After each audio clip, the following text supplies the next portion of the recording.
할렐루야. 네, 지난주에 우리는 의에 줄이고 목마른 자가 복이 있다, 줄이고 목마른 자가 복이 있다, 이 예수님의 이 팔복의 네 번째 말씀을 함께 나눈 적이 있습니다. 여러분, 어떻게 줄이고 목이 마른 것, 여러분도 이게 복이라고 생각을 하십니까? 네, 믿음이 있으셔서 그런데 사실 인간적인 눈으로 보면 줄이고 목마른 것은 고통이고 저주고 아픔입니다. 그런데 우리 주님께서 줄이고 목마른 것이 복이 있다 말씀하신 이유는 이 목마름과 줄임의 방향 때문에 그렇습니다. 그 방향이 의에 줄이고 목마름. 여러분, 의에 줄이다, 이 땅 가운데서 가장 의로우신 분은 누구입니까? 하나님입니다. 의에 줄이고 목이 마르다는 것은 하나님의 은혜에 목이 마르고 주 예수 그리스도의 은혜에 갈증을 느끼는 것입니다.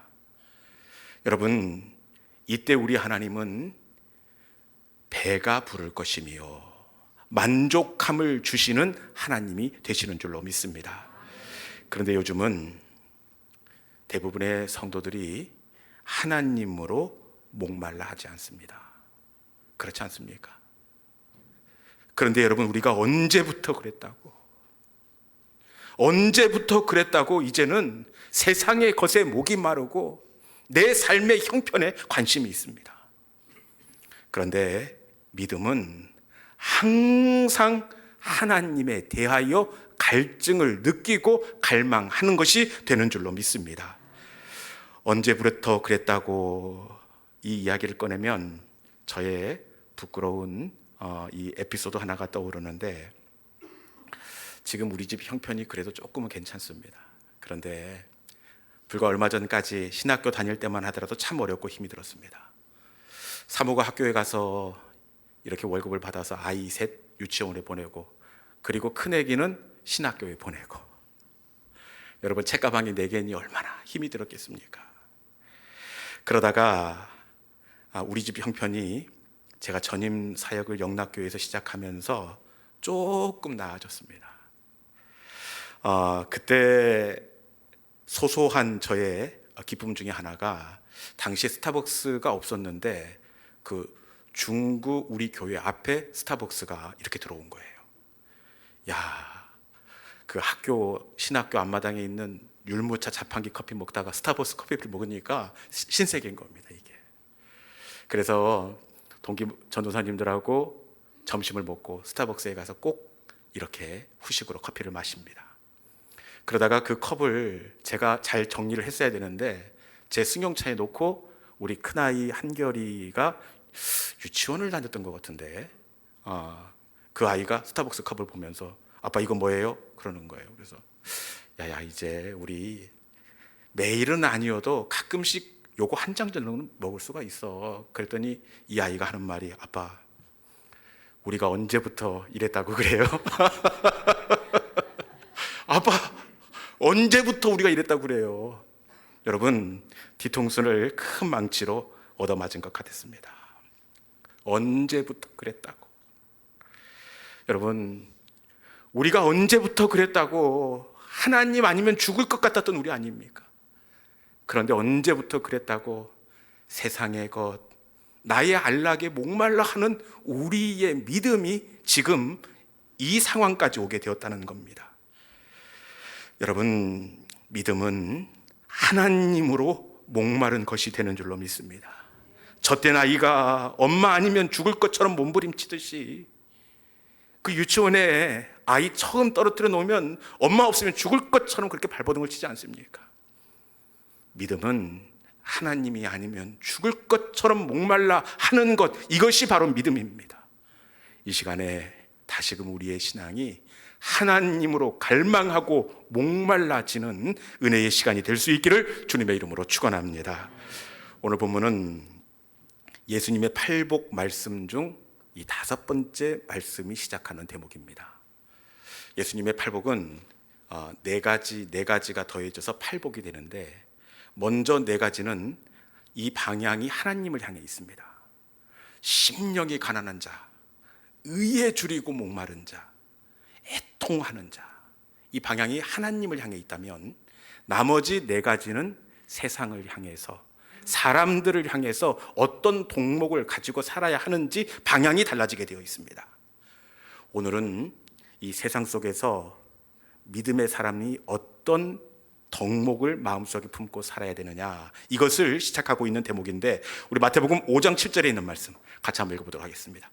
마태복음 5장 7절입니다. 자, 시작. 그들이 긍휼히 여김을 받을 것이미요. 아멘. 우리 주님은 너희가 세상 속에서 긍휼히 여기는 삶을 살라, 긍휼히 여기는 자는 복이 있다, 이렇게 말씀합니다. 여러분들도 긍휼히 여기는 것이 복이라고 생각을 하십니까? 긍휼의 사전적 의미를 보니까 남을 불쌍히 여기는 마음의 상태, 이 상태가 중요합니다. 이 상태는 불쌍히 여기는 마음이 흘러간 것이 아니라 마음속에 담아 놓아 있는 것, 이것이 국어 사전적 긍휼의 의미입니다. 그런데 이 긍휼은 마음에 담아만 놓아도 참 불편하고 어렵고 힘든 마음입니다. 어떻게 할 수 있느냐? 요즘에는 이런 분들이 사라졌는데, 옛날에는 시장에 가면 그 리어카 이렇게 밀면서 그 고무 타이어 허리까지 이렇게 채워가지고 자파를 파는 그런 장애를 가진 사람들이 있었습니다. 어머니 따라 시장에 갔다 집에 돌아오면 어린 제가 뭘 도와준 것도 아닌데 이 마음속에 긍휼의 마음이 있었을 뿐인데 이 잠들기 전까지 걱정이 되는 거예요. 아이고, 그거 시장에서 집에까지 밀고 가려면 한참 걸릴 텐데, 그거 밀고 가다가 잘못된 것은 아닌지, 집에는 도착했을지, 어린 마음에 긍휼한 마음이 들었을 뿐인데 이 마음이 어렵고 참 불편했다는 겁니다. 그런데 예수님께서 말씀하시는 긍휼은 우리 국어 사전적 의미처럼 불쌍한 마음을 마음에 담아놓은 상태가 아니라 헬라어 호이 엘레 모네스, 이 단어는 이 불쌍히 여기는 마음을 담아두는 것이 아니라 행동으로, 삶으로 옮겨진 상태를 의미합니다. 담아만 놔도 죽겠는데 이것을 행동으로 옮겨 보십시오.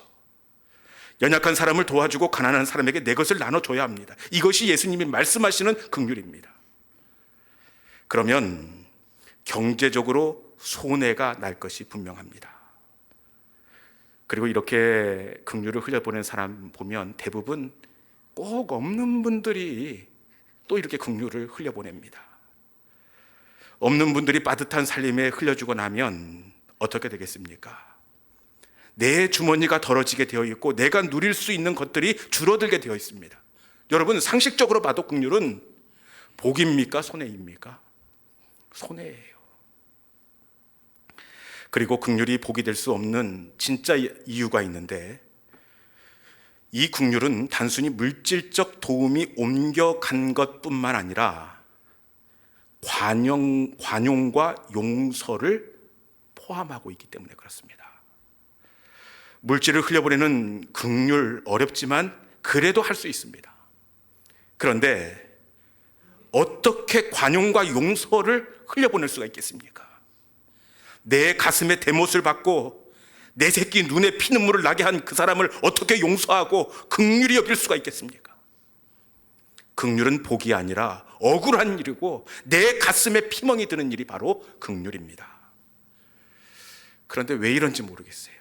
우리 주님은 아니다. 긍휼히 여기는 자가 복이 있다. 도대체 예수님은 왜 긍휼히 여기는 것이 복이 있다, 이렇게 말씀하고 계시는 걸까요? 다시 한번 오늘 본문을 통해서 예수님께서 왜 복이 된다라고 말씀하시는지 마태복음 5장 7절에 있는 말씀 같이 한번 다시 읽어보도록 하겠습니다. 자, 시작. 받을 것임이요. 아멘. 여러분, 긍휼이 복이 되는 이유를 찾으셨습니까? 긍휼이 복이 되는 이유는 긍휼히 여기는 자가 그렇죠. 긍휼히 여김을 받을 것임이요. 여러분, 긍휼이 복이 되는 이유는 이 긍휼에는 하나님의 보상이 있기 때문입니다. 원어 성경에도 어떻게 되어 있느냐? 너희가 정성을 들여 돌보는 순간에 너희도 나의 돌봄을 받을 것이다. 이게 원어적인 의미입니다. 정성을 들여 돌보는 순간에 내가 너희를 돌볼 것이다. 긍휼이 복이 되는 이유는 하나님의 갚아주심이 있기 때문입니다. 성경에 보면 긍휼을 흘려보내고 난 다음에는 반드시 하나님의 갚아주심이 있더라고요. 하나님은 그 사람이 되로 긍휼을 흘려보내면 되로 갚아주실까요? 되로 흘려보내면 이 말 정도가 아니에요. 어떻게 갚아주시느냐? 우리가 보아스를 한번 살펴볼 터인데, 보아스가 룻에게 긍휼을 흘려보냅니다. 그런데 이 룻은 긍휼을 흘려보내봐야 돌아올 것 아무것도 없습니다. 남편도 없고 일구는 토양도 없고 있는 것이라고는 부양해야 할 늙고 병든 시어머니밖에 없습니다. 여러분, 돌아올 것 아무것도 없어요. 그럼에도 보아스가 어떻게 하느냐? 보아스가 긍휼을 이렇게 흘려보내는데 젊은 새댁이 이 낯선 땅 베들레헴으로 이 시어머니 따라와서 우리 밭에서 이삭을 줍고 있습니다. 우리 밭에서 이삭을 줍는다. 그러면 어떻게 하겠습니까? 다른 데 가주스라고. 응? 우리 일가 중에 누가 줍기로 했는데 다른 데 가주스라고. 이렇게 할 법도 같은데, 그런데 보아스가 어떻게 하느냐? 이 점심때가 되었어요. 뒤에 이삭을 줍고 와요. 그러면 보통 같으면 모른 채 하고 우리끼리 먹던지, 이 심성이 이렇게 유약한 사람은 그 여인이 줍고 가고 나면 그제서 이 보따리를 끌던지 이렇게 되는 것이 일반적입니다. 그런데 보아스는 새댁 때가 되었는데 이리 오시라고, 그리고 이 떡을 건네고 방금 갓 담은 초를 열어서 이것 찍어 드셔보시라고, 이렇게 긍휼을 흘려보내고 있습니다. 점심 식사를 흘려보내는 것도 참 대단한데 그 뒤에 보아스가 또 어떻게 하느냐, 이거 읽어봐야 될 것 같아요. 룻기 2장 16절에 있는 말씀 같이 한번 읽어볼까요? 룻기 2장 16절. 자, 시작. 그를 위하여 곡식 다발에서 조금씩 뽑아 버려서 그에게 줍게 하고 꾸짖지 말라 하니라. 아멘. 보아스가 어떻게 하고 있습니까? 이 곡식 다발을 묶는데 야박하게 단단하게 묶지 말고 어떻게? 뽑아서 조금씩 버리라. 곡식을 묶을 때 뒤에 오는 사람이 주술 수 있도록 뽑아서 조금씩 흘려보내라는 겁니다. 여러분, 이러기가 쉽지 않아요. 보통 우리 시골에 있는 아재들 보니까 뭐라고 하느냐, 야야야 밖에 좀 따라와, 단단히 주소라, 단단히. 보통은 이렇게 합니다. 그런데 보아스라는 사람은 오히려 곡식단에서 그것을 뽑아서 흘려라, 이렇게 긍휼을 흘려보냅니다. 보아스가 이렇게 긍휼을 흘려보낼 때 하나님께서 어떻게 하시느냐? 진짜로 하나님께서 보아스에게 긍휼의 값을 보상해 주시는데, 원래 보아스는 늙도록 자식이 없었습니다. 당시의 문화와 사고 속에서 자식이 없다는 것 참 마음이 불편하고 힘든 일이었습니다. 그런데 보아스가 흘려보낸 그 보리 한 대박, 우리 하나님께서 보리 한 대박으로 갚았을까요? 뭘로 갚았을까요? 떡두꺼비 같은 아들로 갚아주셨습니다. 못 믿으시는 눈치인데 마태복음 1장 5절 6절 한번 읽어봅시다. 마태복음 1장 5절 6절 한번 읽어볼까요? 자, 시작. 살몬은 라합에게서 보아스를 낳고, 보아스는 룻에게서 오벳을 낳고, 오벳은 이새를 낳고, 이새는 다윗 왕을 낳으니라. 다윗은 우리아의 아내에게서 솔로몬을 낳고. 아멘. 보아스가 낳은 아들, 어떤 아들입니까? 보아스가 오벳을 낳고, 오벳이 이새를 낳고, 이새가 다윗을 낳았습니다. 여러분, 다윗이 바로 보아스가 룻에게 흘려보낸 보리 한 대박 속에 들어있었습니다. 괜찮은 것 아닙니까? 이 다윗도 정말 감당하기 버거운 큰 은혜인데 보리쌀 한 대박 속에 또 뭐가 들어있었느냐? 다윗보다 더 좋은 것 뭐가 있을까요? 마태복음 1장 16절 같이 한번 읽어봅시다. 마태복음 1장 16절. 자, 시작. 야곱은 마리아의 남편 요셉을 낳았으니 마리아에게서 그리스도라 칭하는 예수가 나시니라. 할렐루야. 네.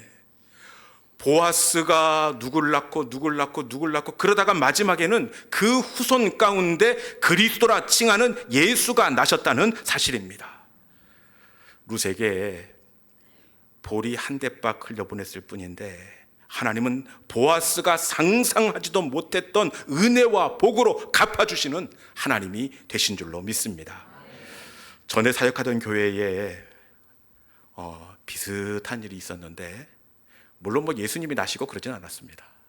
우리 하나님께서 이 권사님의 그 국률 가운데 갚아주시는데 이 권사님의 형편상 누구를 도와주고 긍휼을 흘려보낼 상황이 아닙니다. 그만 남편 장로님이 실수를 하셔서 이 가정에 부도가 나고 말았습니다.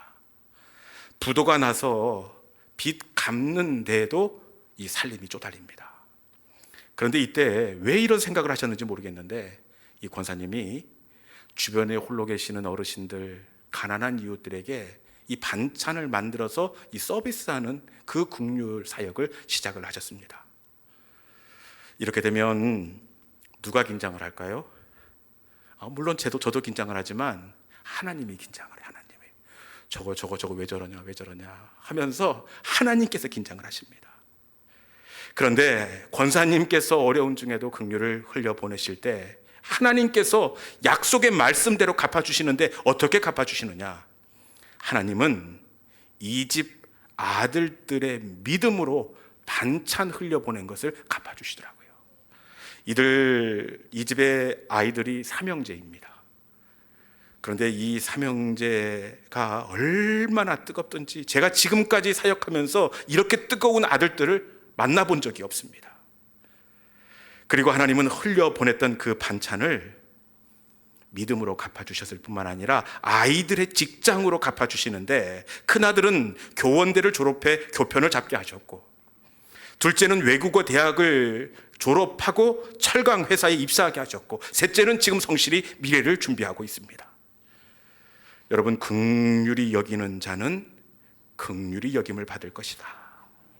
반찬을 믿음으로 갚아주시고 반찬을 직장으로 갚아주시고 이 보아스의 보리쌀 한 대박을 다윗으로 갚아주시고 예수 그리스도가 오시는 가문으로 갚아주시는 하나님이 되신 줄로 믿습니다.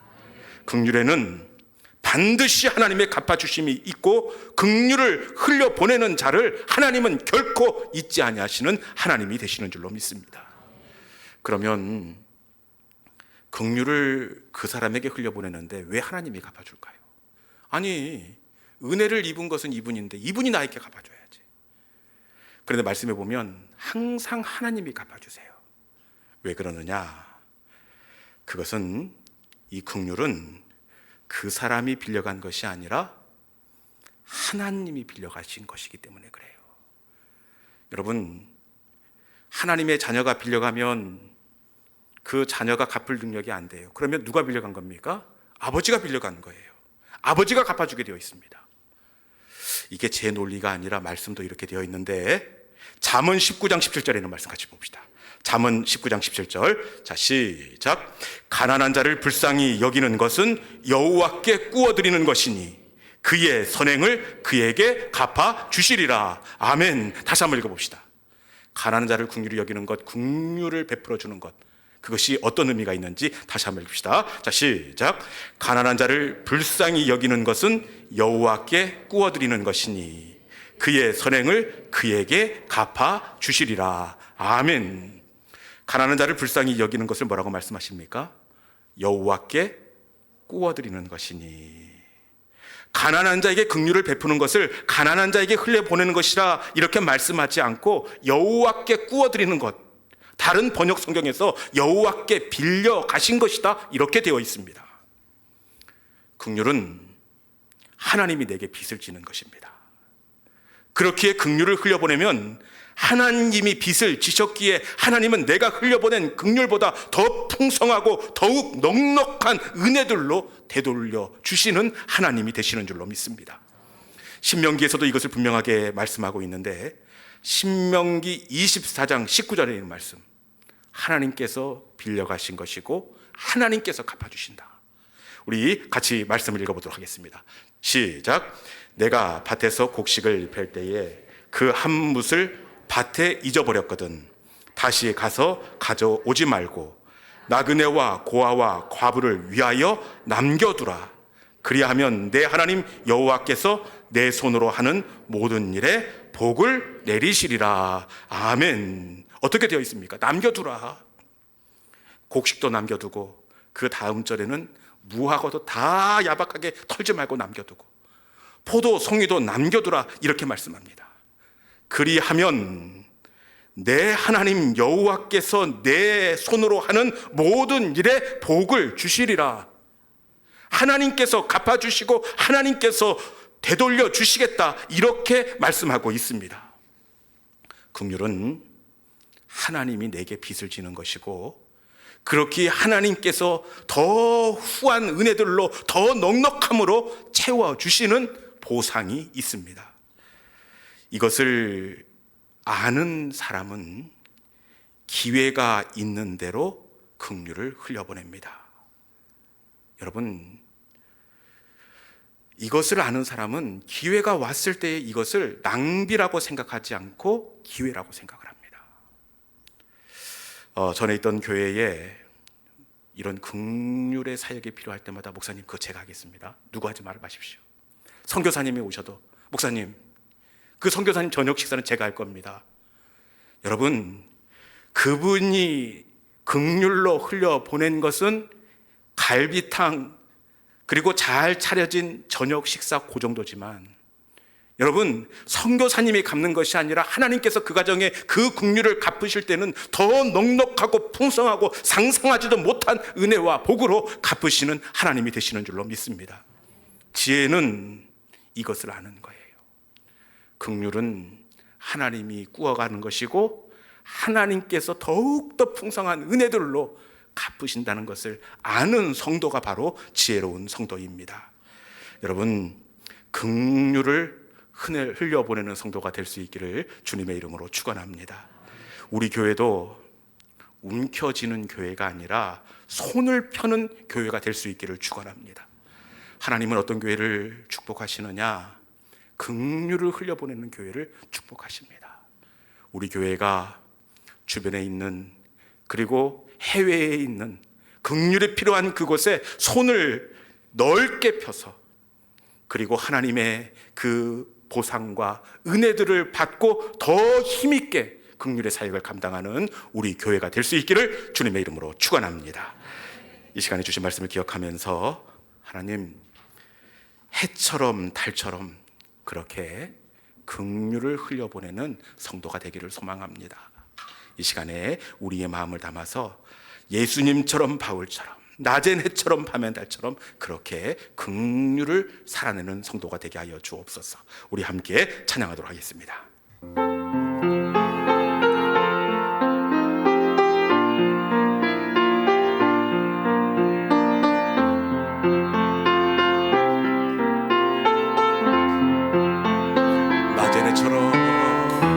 낮엔 해처럼 밤엔 달처럼 그렇게 '살 순 없을까?